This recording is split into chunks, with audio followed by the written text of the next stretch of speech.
family that he stole the land from. They are here, and I want you to cover them. I want you to hear their story, what happened. And the case is, like I said, progressing.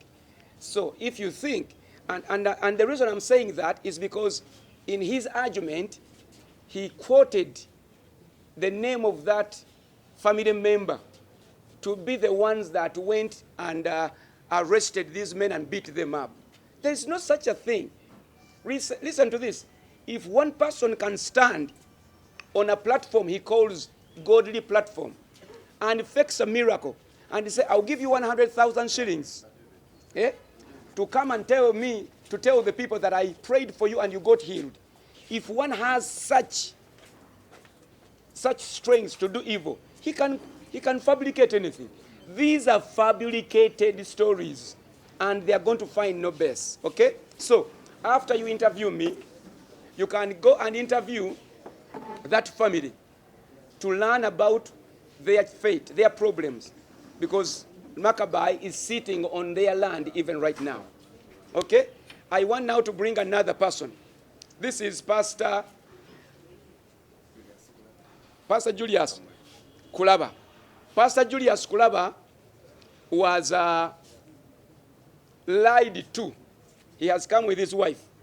He was lied to by these thugs, and he was able to bring the pastors together in his area to set up these accusations.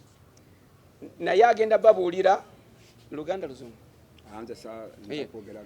Agenda babuulira abasajja bano bamusangawo abamugamba batya kiki yakola n'ebirala bwe bityo. So introduce yourself and also your beautiful wife. Mukama ebaziwe. Kambawe example. Mujjukira nti bano abasajja babadde mu bifo bya mirundi esatu. Babadde Luweero, babadde Kamuli ne Butalejja. Butalejja babakwata tebannaba kwogera. Naye tepu tugirina nga babakwata tugenda gibawa.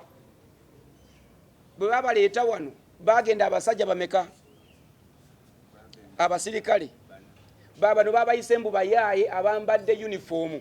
Owulira omufere bwagamba mbu twasindika abayaaye abambadde uniform ne bakwata abantu. No, guno gwali musango, guliko ne fayiro, guliko ne statements.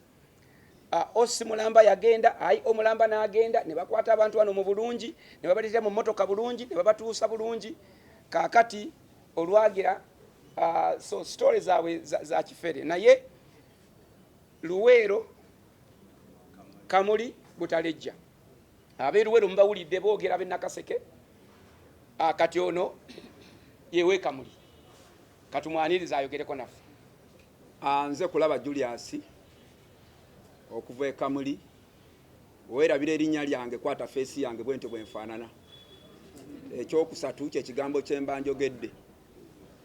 Mpise ne mukyala wange tuli be Kamuli.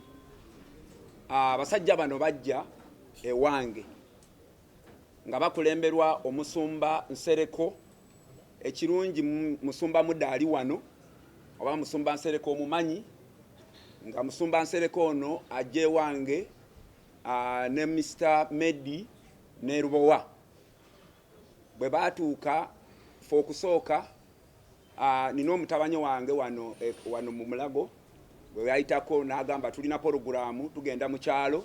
Nankubira essimu n'agamba nina omusumba Nsereko alina porogulaamu gy'ayagala okuleeta mu kyalo. N'atuyita ku kalenda ne batugamba kati tuzze fe abasajja Medi ne Rubowa nga bagamba tuva mu kitongole kya Mwoyo gwa Ggwanga. President yatutumye tunoonyereza ebintu ebi. Tunoonyereza bye biwempe Musumba Ssenyonga bye yatandiika. Ne tunoonyereza ne okukyala kuno President kwajja bamuwa ssente ng'ayisa abasumba ffenna nga bwe yatuyita ku luli bwe bamukwasa ssente nga bazitwala bazirya. Era n'agamba nga Musumba Kayanja bwe yatuyita e Rugogo. President n'ajja n'agamba nje ssente naye ngireetedde mu gundi mu baasa abasumba baliyo temwalaba ku ssente. Kati ne bagamba tuli kunoonyereza abasumba abo Bafeere ababbye ssente zaamwe nga ne Musumba Ssenyonga mwali. Ssenyonga president yamuwa sente za bye biwempe namuwa sente za World Circulation namuwa ne sente zino za president za kyala nga abasumba wetuli nekyokuna na Musereko n'agamba nti buli district baziwa tractors 2 ezo Ssenyonga nga yabimanyi kati ne bagamba nti bwe tetuli Bafeere twabagamba nti baffe batufeze kubanga eriyo omwe yajja mu wafeeyo nga ava mu ofisi ya president n'agamba ava mu ofisi ya president twalya nga tukoze ku lusedi batufera nnyo eyo mu kyalo n'agamba nze mu ofisi ya president omusumba omu n'amuwa empale omu n'amusuubiza ente n'agamba nvako yima omusumba ono gwe yasuubiza ente n'afuna omuvubuka n'akwasa omusumba n'amutwaleko yima yamutwala mu kiralo kya muntu mulala katabatta omulenzi oyo era ekyomukisa omulungi omusajja oyo bwe yajja ku kyalo nga tukoze overnight twamukwata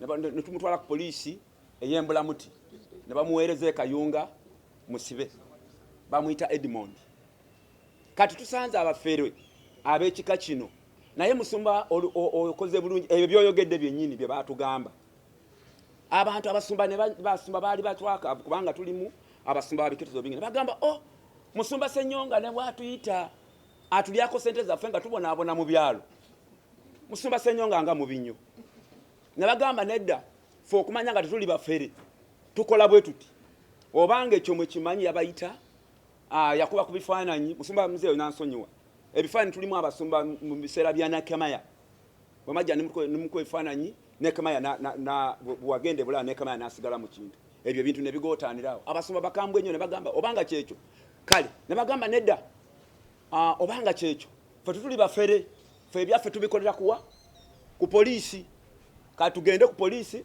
mukole statement Ssenyonga tugenda kudiringa naye buli ekyeyalya ajja tusesema ne tugamba kale kati omukisa omulungi bwe twakomanga tumaze okukola statement nebaza Katonda nakubira musumba Kanene simu emirundi mingi nga njagala kumutegeeza nti munange ekiri eno kati mpita mu mwangu ekirungi watuma musumba Kanene najja nambuuza nangamba musumba kirikita nemubuulira amazima gonna n'abantu abo kati ebyogende gundi egundi Embaale mwatukola bulungi okwata Abafeere abo ne mubateekawa ekasangati ekyo muzeeyi yakikola mwakikola bulungi kati tubasaba ekintu kino olutalo kati bannange lulinga olwaluta ne MUSEVENI olwa muzeeyi Ssenyonga luli Kampala ne bamakabayi kati babwo mu byalo ffe tufa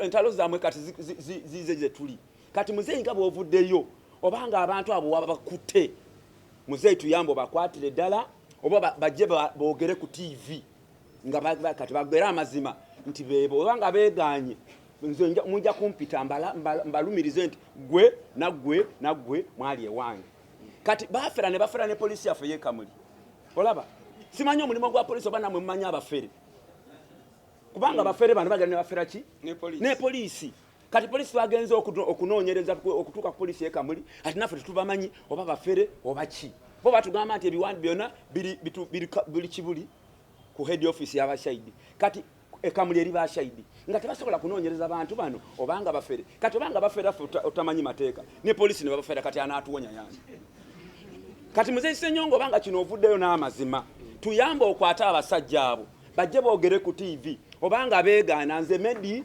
n'Ensereko ne Rubowa mbamanyi batuuka n'ewange mbamanyi nja kubalumiriza nze nalo kwagenda muggulu si bulimba abasoma mu kyalo mumanyi bwe tubonyaabonye naki n'obuweereza amaliriza okuzimba erinnya omuntu najja n'alimenya mu wiki mu lunaku olu si kyangu muzeeyi Ssenyonga ozimba erinnya lyo mu ggwanga lino naffe tuzimba amanya mu byalo si bwe kiri abasumba batumanyi nga tuli basumba si tuli Bafeere nange mu kyalo siri Mufeere bamanyi ekamuli yonna kati omusajja ajja afere erinnya lyange alyonoone nange ndi mukambwe nga ggwe abayonoona erinnya lyange nange mbalina neyanza muzeeyi ekyo kyoba otandiise ndi wano nze Julius kulaba ono ye mukyala wange mukyala mulungi yasinga abakyala mu nsi yonna era ankoze bulungi akankuma emyaka 38 amina anzalidde abaana 15 balamuseeku banange balamuisa ku mulina lya Mukama Yesu Now,